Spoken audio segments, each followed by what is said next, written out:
மழை வரக்கூடிய அந்த அறிகுறிகள் சொல்லப்பட்ட பிறகு இந்த பகுதியிலே அதிகமாக மழை வரும் என்று ரெட் அலர்ட் அந்த எச்சரிக்கைகள் வந்தவுடன் முதலமைச்சர் அவர்களுடைய அறிவுரைக்கு இணங்க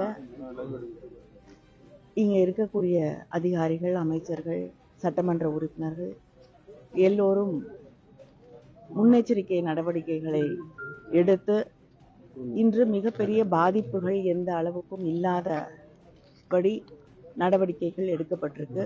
ஏறத்தாழ 33 பாதுகாக்கப்பட்ட இடங்களிலே மக்கள் தங்க வைக்கப்பட்டிருக்கிறார்கள். 1585 பேர் இந்த ரிலீஃப் ஷெல்டர்ஸ்ல மாத்திரம் இன்னைக்கு இருக்காங்க. அவங்களுக்கு போதிய வசதிகள், உணவு எல்லாம் ஏற்பாடு செய்து அளிக்கப்பட்டு கொண்டிருக்கிறது. தாமிரபரணியில வந்து கொண்டிருந்த தண்ணீர் மிக அதிகமாக இருந்தது. இப்பொழுது அது 20,000 அடியாக கியூசெக்ஸாக குறைந்திருக்கிறது. அதே போல ஸ்ரீவைகுண்டம் அணையிலிருந்து வந்து கொண்டிருந்த தண்ணீரும் இப்போ வந்து 30,000 கியூசெக்ஸாக குறைந்திருக்கிறது.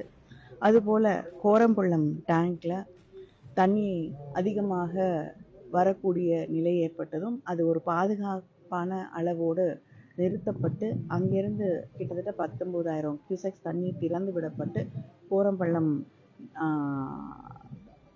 டேங்க் வந்து உடையாமல் பாதுகாக்கப்பட்டு மக்கள் எந்த பாதிப்பும் இல்லாமல் பாதுகாக்கப்பட்டிருக்கிறார்கள்.